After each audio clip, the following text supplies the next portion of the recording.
Buongiorno, buongiorno e ben ritrovati in diretta. Oggi è l'11 gennaio del 2021. Sì, aspetta che non vorrei sbagliare, siamo sicuri, vero? Oggi è l'11 gennaio. Sì, stasera ci vediamo a Ring alle 21:15 su Antena 3. Abbiamo molte cose di cui parlare questa mattina, anche se un po' dai giornali sembra veramente l'anno zero, per cui non si è fatto nulla, non è cambiato nulla, siamo in condizioni fortemente critiche, insomma tanti aspetti dei quali oggi vediamo e leggiamo nella cronaca dei giornali. Allora,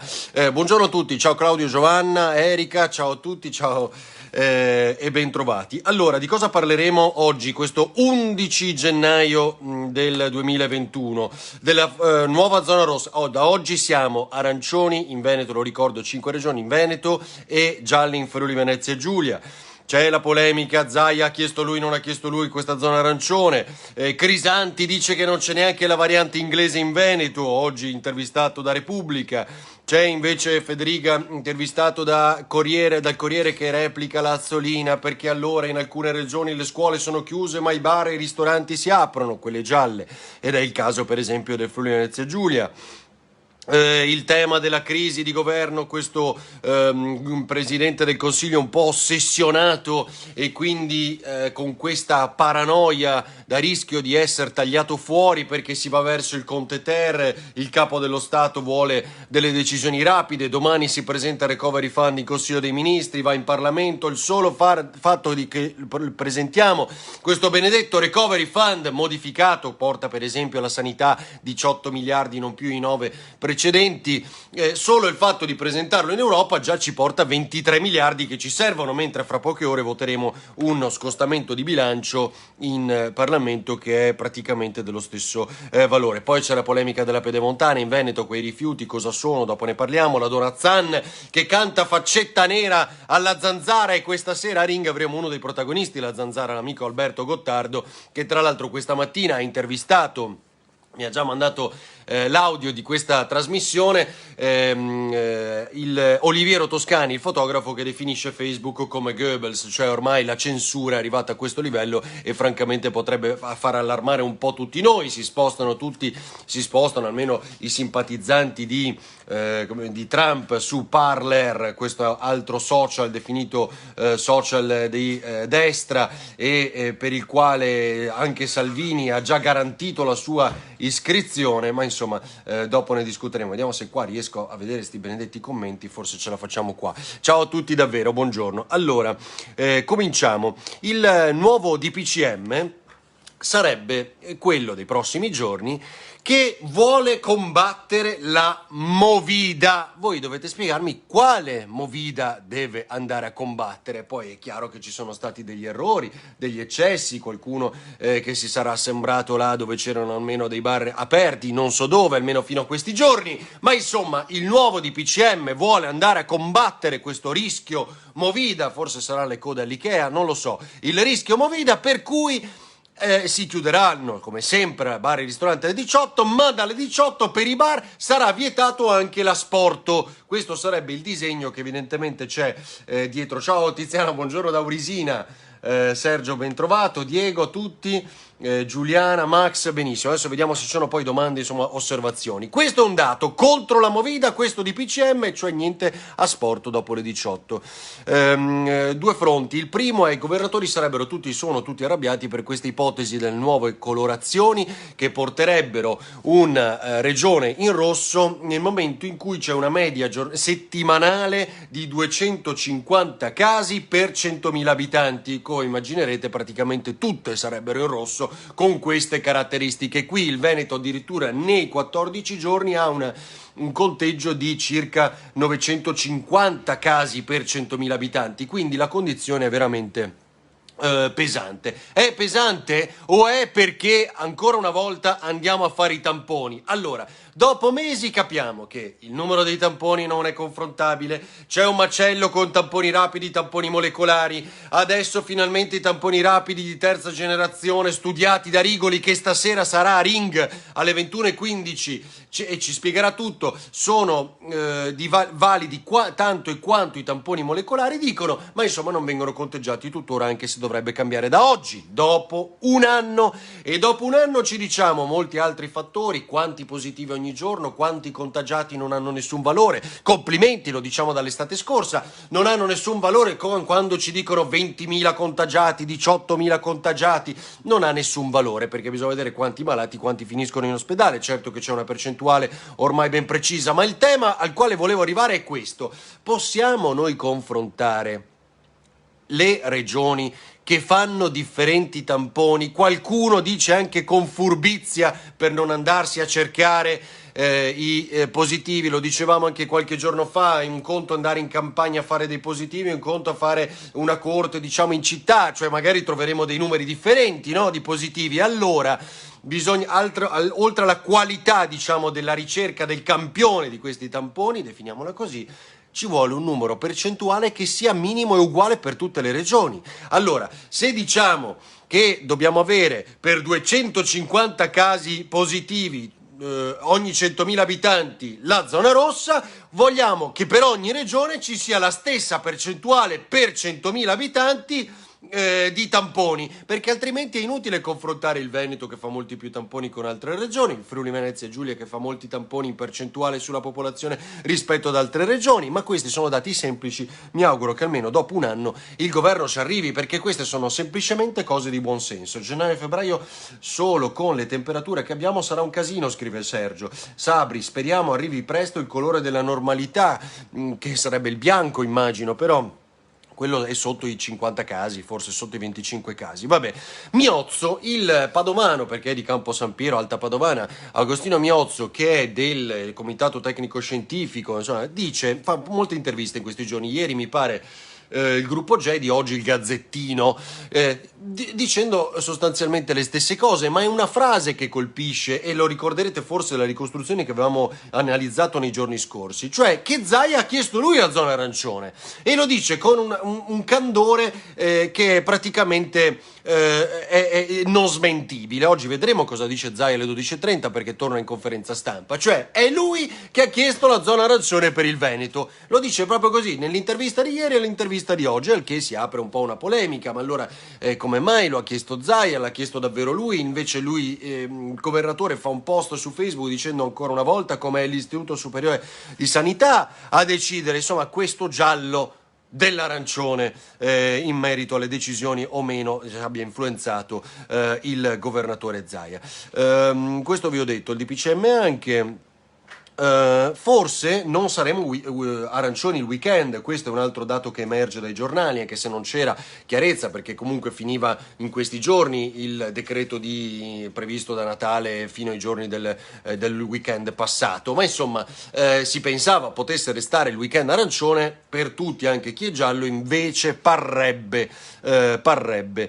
di no. Federica al Corriere va contro la Azzolina fondamentalmente perché è la decisione che ha preso il Friuli Venezia Giulia, poi seguito un po' da tutte le altre regioni, e quindi lui ribadisce questa decisione perché la scelta responsabile è tenere chiuse le scuole secondo il governatore del Friuli Venezia Giulia. Intanto sugli infermieri di Arcuri ci sarebbe una lamentela di tutti questi rinforzi che devono arrivare. Abbiamo raccontato, oggi ho postato il video anche sulla pagina, di quello che ci ha detto Federica l'altro giorno in un'intervista a Tele4, cioè guardate, dei famosi rinforzi dovevano arrivarne 3 in Friuli Venezia Giulia, questo l'avevamo già detto, poi in questa trattativa Federica ne ha ottenuti di più, insomma ne arrivano 30 pare entro fine mese, ma ne aveva previsti 3 Arcuri, delle migliaia di persone, 3 ne aveva previsti Arcuri, perché tanto già state facendo sti vaccini benedetti. A proposito, e quindi forse ce la fate, ma insomma ovviamente non ha capito Arcuri che queste persone venivano distolte da altro. 643.219 vaccini finora fatti in Italia, siamo i primi adesso anche in Europa, anche in percentuale lo eravamo già, ma insomma siamo ai numeri assoluti mi pare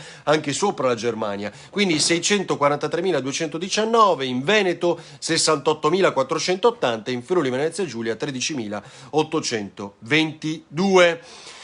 Lo sci slitta, ho sentito alcuni albergatori, stasera ne parleremo a Ring con De Cassan, che è presidente di Federalberghi di Belluno, erano sconsolati, lo aspettavano, ormai non è che avessero molti dubbi, slittano le partenze anche oltre il famoso 18 che si attendeva, si deciderà probabilmente domani comunque in questo Consiglio dei Ministri del Recovery, ma si deciderà anche la data di apertura dello sci e probabilmente, anzi certamente, ma questo l'avevamo detto, non è il 18, e molti di questi albergatori, immagino soprattutto la zona di Cortina, sperano almeno nei mondiali che saranno a porte chiuse, come avevamo già detto più volte. Gli infermieri di Arcuri, stavo dicendo, c'è una lamentela dell'associazione di categoria, una di queste almeno, che dice: ma perché dovremmo andare a fare il piano vaccinale che A, si tratta di un contratto solo di 9 mesi, B, pagato quello che è pagato, C, non vaccinerebbero prima nemmeno noi, come stanno facendo adesso con i dipendenti che sono medici, infermieri nel mondo della sanità, non ci vaccinano e noi dobbiamo fare il vaccino agli altri, cioè questi famosi rinforzi lamenterebbero questo tipo di approccio da parte del commissario Arcuri, l'assunzione tramite le agenzie interinali, insomma tutto quello che sappiamo, per un contratto di forse 9 mesi, quando molte aziende sanitarie in Italia propongono l'assunzione di 24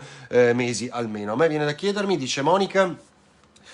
siamo sicuri che sono andati sempre nella direzione giusta e che magari sarebbe da provare la direzione opposta, visto che quello che hanno fatto è servito a poco? Certo, ma forse soprattutto sui ristoranti, se tutti coloro che hanno avuto sintomi si sarebbero rifiutati di fare i tamponi, il governo si attaccava al tram. No, vabbè, le arance sono di chiuso in casa, vabbè, non so cosa vuol dire Aldo, dopo ci leggiamo meglio. Altri due aspetti, dunque, prima di arrivare al Conte Ter, l'ossessione di Conte, la Pedemontana, oggi c'è l'interrogatorio, sapete che avevano questo video a proposito dell'importanza dei social senza le censure, questo video che ha fatto il giro insomma, del web, ne abbiamo parlato nei servizi i giorni scorsi,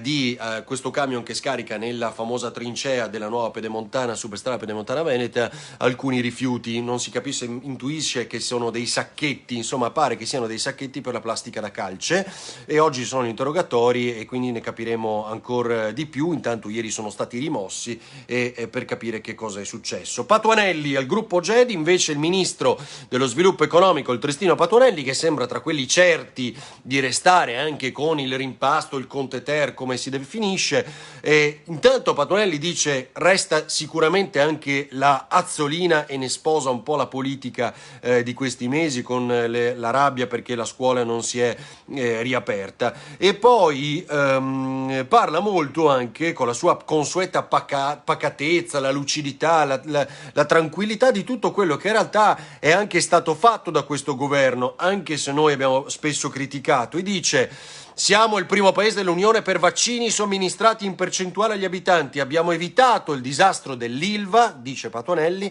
e all'Alitalia, risolto il 30% delle crisi aziendali, riattivato misure di rilancio per l'innovazione delle imprese. Insomma, questa è la ricostruzione. È Rosato che fine ha fatto? Probabilmente sarà nel governo, ma di sicuro, Diego, questo è abbastanza chiaro, ci sarà Maria Elena Boschi. Quante volte abbiamo detto tra Rosato e Boschi è molto più probabile la Boschi, ma il paradosso è che probabilmente ci sarebbero tutti e due in questo Conte Ter, allora, e restano anche gli altri due ministri, Bellanova e Bonetti dell'Italia Viva, quindi diventano 4 in una forza di governo che ha il 2,5 forse nei sondaggi, ma mai misurata? Boh. Comunque Patorelli dice un po' queste cose ammettendo anche gli errori, per questo la sua è sempre una pacata lucidità e un'onestà anche nell'approccio in queste interviste, e dice: ma martedì in Consiglio dei Ministri c'è il testo del Recovery Fund, ma insomma abbiamo migliorato in effetti con le osservazioni e costretti dall'analisi di Matteo Renzi, però non ha più scusanti, come dire, non ha più alibi Matteo Renzi, insomma, per andare avanti in questa crisi, se non danneggiare e sminuire, come si chiama, Giuseppe Conte. Donazan canta Faccetta Nera alla Zanzara, l'abbiamo detto ieri con un comunicato, insomma un po' ridimensiona la cosa, ma è chiaro che adesso l'opposizione in regione Veneto chiede le dimissioni dell'assessore all'istruzione e alla formazione, braccio destro di Zaia da tanti anni, insomma, se un po' capisco, immaginiamo come funzionerà, ma sentiremo la domanda, immagino la faranno i colleghi alle 12:30 a Zaia, questo finirà in un nulla di fatto. Dello scivio detto, Crisanti dice che la variante inglese non c'è, Quindi non solo gli 8 ceppi individuati dal Veneto, ma anche la famosa variante inglese, che potrebbe essere causa di questi molti contagi in Veneto, secondo lui non è stata individuata dallo zoo profilattico di Padova la notte di Natale, come ci ha raccontato più volte Zaia, insomma anche la dottoressa stessa. Bene, secondo Crisanti non c'è, quindi neanche questo, dopo che sui tamponi rapidi dice che non funzionano, poi li adotta in Sardegna, oggi i tamponi rapidi di terza generazione sono importanti, come confermato nelle scorse ore dallo stesso ministero, la variante inglese non c'è, secondo Crisanti. Come vi dicevo, Toscani invece accusa, secondo me, sul fronte dei social bisogna discutere di questo aspetto, cioè che dei privati in piena libertà, come appunto loro competenza, il problema è che questi privati ormai sono quasi i padroni del mondo, definiamo quasi, ma i social come Facebook o Twitter magari molto meno, però come Facebook, qui dove abbiamo fatto il nostro il autodossieraggio, dove raccontiamo tutto di noi, decidono se censurare o meno una persona, al di là del fatto bene o male Trump. Su questo ho visto alcune contestazioni, non ho detto che lui è un fallito, ha sbagliato, probabilmente la sua politica ormai è fallita, e quello che ha combinato istigando, perché è inutile nasconderci su questo, lo ha ammesso anche Salvini ieri nell'intervista, istigando quello che è successo poi a Capitol Hill, ha vanificato tutto quello che di buono lui aveva fatto nelle politiche degli anni precedenti, con numeri dell'economia che gli davano ragione fino al Covid, purtroppo. Quindi, come dicevo, oggi questi social, dice Toscani, sono come Goebbels durante gli anni bui del secolo scorso, e quindi alla fin fine in che mani siamo? Chi deciderà le sorti del mondo? Oggi che Amazon rimuove persino anche la possibilità a questo nuovo social, si chiama Parler mi pare, al quale si è iscritto già Salvini, di utilizzare appunto i server, e quindi Zuckerberg e Bezos praticamente hanno deciso nell'arco di poche ore molto della libertà di queste persone, che devono poter continuare comunque nelle loro idee, o giuste o sbagliate, a potersi esprimere. Questo il dato, così come facciamo qui, così come ce ne diciamo tante e di ogni colore, perché il tema fondamentale è la libertà, ecco, questo dal quale partiamo. Ci vediamo questa sera con Ringa alle 21:15 su Antena 3. Come detto, ci sarà Rigoli, parleremo dei tamponi, di tutto il caso Veneto, parleremo con i due capigruppo, Alberto Villanova della Lega e Giacomo Possamai del PD, avremo gli albergatori, insomma tante cose. Vi aspettiamo su Antena 3 alle 21:15. Ciao, buona giornata.